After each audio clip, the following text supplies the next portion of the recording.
Good morning, my love muffins. Reverend Sue here from All Paths to God, recording live from my living room.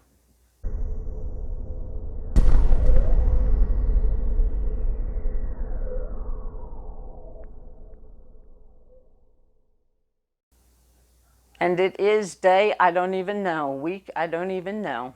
We're not keeping track anymore. We're just moving forward from here. That being said, there's still a possibility of our working out an arrangement with the big church on La Jolla Avenue.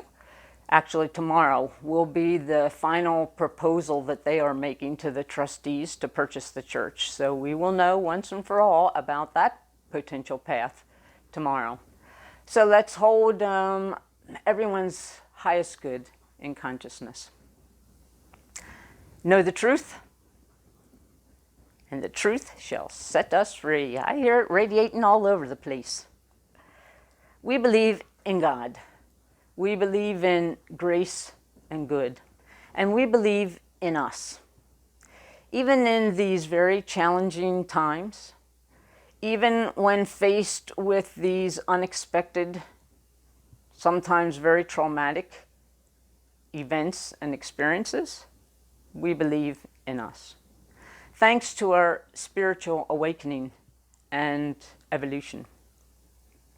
But our spiritual unfoldment is much helped by remembering that the quality of life is, well, it's probably more appropriate for me to say, the qualities of life are the love, the joy, the peace, the harmony are not really about what happens to us, but rather about our reaction to what happens.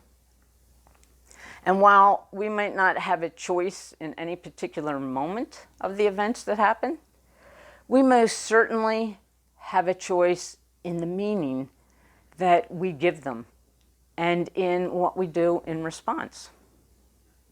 Of course, this is true. Consciousness creates, thoughts are things. And the meaning we give something colors our thoughts. I was recently sharing with Reverend Denise, as we often talk about applying the principles to our daily life, about the challenge that I face when there's a particular problem, a particular circumstance or situation or person or interaction that plucks me over and over and over and over and over and over again. And my response is negative over and over and over and over and over again. I understand that thought creates. And I understand that the thinker chooses the thoughts. So I'm aware I'm constantly at choice over and over and over again. And since these plucking, repetitious circumstances happen over and over and over again, I think to myself, I should be better prepared. I should have better armor. I should have a better response. And by now, certainly knowing what I know, I should have created a better situation. And Reverend Denise asked me, well, what do you think about in between? And there it was. It's not just our triggered reactions that matter, that manifest. It's our tweeners. I'm not talking about the reworking of aggravating circumstances in our minds that keep feeding the irritation and the anger and hostility. You know how that is when something bugs us and we go through the scenario over and over and over again. I'm not talking about that, playing it over and over. I'm talking about a place of calm, convinced resignation, the place of a summary conclusion, not how we rethink about the details about what happened, about what ended up provoking us over and over again, but how we think about it or them, if it's a person or people, between interactions that push our buttons. It's not event-driven thinking, it's conclusion-driven thinking. What did you think about in between? You know how we go round and round and round about with an idea or a perception or a perspective, and then we seemingly surrender to it and say something like, well, it is what it is, or they are what they are. That's a tweener thought. How we think about it or them in between these provocative button-pushing scenarios. Politics comes to mind as a very ripe example. Can't you just hear the detailed circumstance focus as people talk about what repetitiously agitates them? You know, he said, she said, he did, she did, and they go through all the details over and over again of what they said. But then comes the he's, she's, fill in the blank. Corrupt, stupid. What word would we use to fill in the blank? That's no longer about the details that originally provoked us. That's kind of a conclusion that we're reaching as a result of these repetitious events about the actual person or about the nature of the event itself. That's our tweener conclusion, a resting spot until the next eruption or feeding of the negative emotions. And for example, how about self-tweeners? Say I want to go on a diet, but I give in and I chow down on a box of donuts that I didn't intend to eat. Can you imagine the situation, thought, details that I play over and over again? I was stressed. I was tired fighting the urge all the time. I was feeling deprived. It was stealing my joy. They smelled so good. I just don't have any discipline. And there's the tweener. There's the conclusion of all the minute, detailed circumstances that create this repetitious, button-pushing, plucking event. The tweener thought, how we think about something between episodes. It's like Alan Cohen's story about an overweight businessman who typically brought a variety of pastries and donuts to the office for everyone. And one day he explained to his peeps that he decided it was time for him to shed some excess pounds. So he told them that he was no longer going to be doing his bakery run in the morning before work. One morning, however, he arrived at work carrying a gigantic coffee cake. His colleagues gave him a hard time about it, but he just smiled and explained, "This is a very special coffee cake. I accidentally drove by the bakery this morning, and there in the window were so many goodies. I felt this was no accident. So I prayed to God, and I said, if you want me to have one of these delicious morsels, one of these delicious coffee cakes, then let me know by having an open parking place right in front of the building." And sure enough, he continued, the 8th time around the block, there it was. These are the circumstances that the details, the emotions behind a repetitious situation that's challenging for us and changing the way we think about something, changing our consciousness so that our life will change. But we always end up at a tweener, at a conclusion. It's God's will. How do we think about it in between? Not how do we think of the circumstance, but how do we think of the issue or the person?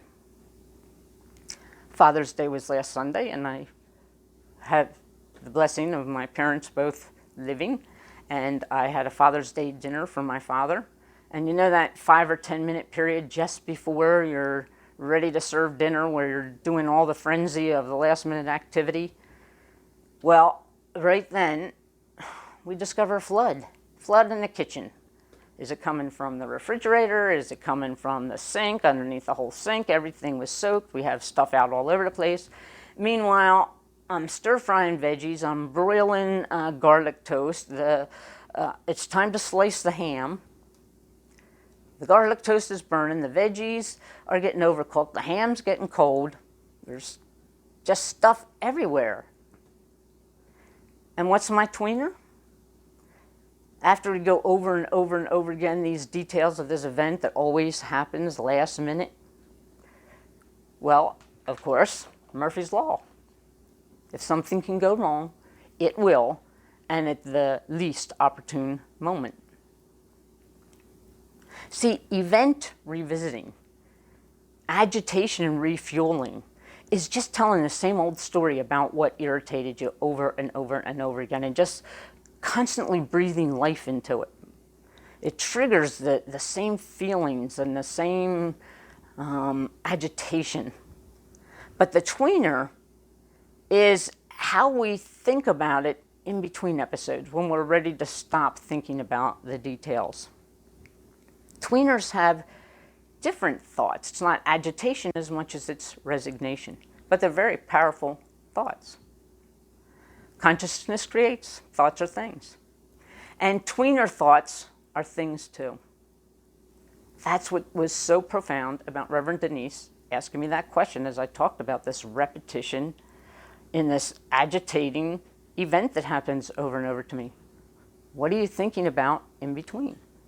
See, we have to ask ourselves if what that conclusion is serves us. We already know, since thoughts are things, that if we're harboring these ideas and going over and over again these agitating ideas, well, that type of consciousness can't be creating what we want. But when we get away from those thoughts, are we aware of where we settled? John Schaefer is a professor of Western Illinois University in law enforcement and justice administration. And he's a retired FBI specialist who served as a behavioral analyst for the FBI's National Security Behavioral Analysis Program. He did research on positive and negative primacy filters, the influence on how we see others and how we may see events. And the conclusion of the research was a single word can make all the difference. For example, he says, if you're to meet someone for the first time and I say to you they're untrustworthy, you'll be predisposed to view the person as untrustworthy, regardless of the person's actual level of trustworthiness. The single word, untrustworthy, creates a negative primacy effect, a negative filter, a negative influence that predisposes us to view them as untrustworthy. Then we'll tend to view everything that person says or does as untrustworthy. Conversely, if before meeting someone we're told they're friendly, we're likely to view that person as friendly regardless of the person's degree of friendliness. If we meet the friendly person several times and do not experience friendliness, then we'll tend to excuse it away. We'll make excuses like, he must be having a bad day. I must have caught her at a bad time. Everybody has a bad day once in a while. An unfriendly person, initially described as friendly, gains the advantage of positive primacy or a positive filter, because people tend to allow the unfriendly person multiple opportunities to demonstrate friendliness, despite numerous displays of unfriendly behavior. Consciousness creates. Thoughts are things. And tweener thoughts, single words, single ideas, single conclusions are things too. What a difference an idea makes. What a difference a word makes. So we need to ask ourselves, are they serving us? If not, tweeners might be a very effective place to make a change in consciousness. Change our thinking, change our life.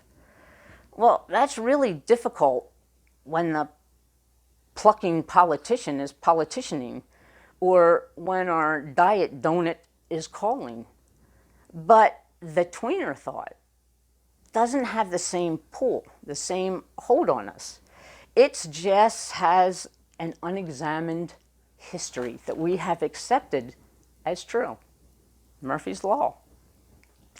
It might be difficult to give up the really, now, my sink is flooding, now, twittisms, but the Murphy's Law tweener might be subject to easier change. I have a new kitty, most of you know that. And you know, when you get a new kitty, especially being a first-time cat owner, I Google everything kitten. And I came across this comic where there's a man standing and a little kitten on the floor beside him and a litter box beside him, and the man is saying, never, ever think outside of the box. But we can think outside of the box. We can identify current tweeners and plant positive filter tweeners. Like in my case, my self-fulfilling prophecy idea, or rather negative filter word, Murphy's Law, which has a power of consciousness to create. We can think outside of that repetitious box and plant and nurture a more positive filter. For me, that's going to be Sparky's Law, that anything that can go right will go right, and at the most opportune moments. That's where I'm going to rest after I visit all my agitation about something going on, and I'm at more peace and I'm not revisiting that agitation. Tweener thoughts. What do we think in between those repetitious events? So your mission, my dear love muffins, if you so choose to accept it, is to plant a new tweener, to explore and identify what conclusions you reach on any person, interaction, situation that you find agitates you over and over again. And ask yourself, is it serving you? And if not, replace it. So instead of struggling, or in addition to struggling to change agitation while you're experiencing it, we can first try to change this overall idea of meaning that we've taken from those situations. So, between now and next week, I hope you spend lots of time outside of your litter box with new positive filter tweeners. And thank you, Reverend Denise, for this pearl of wisdom. Oh, and by the by, happy birthday, mañana, Reverend Denise. Remember, my friends, wherever there is conflict, there too is God. Not because it's a difficult situation, but because God is always there. Tweener on that, my love muffins. We can't go back and make a new start, but we can start now and make a new ending. We are the people. Now is the time, and this is the way. Namaste, my friends.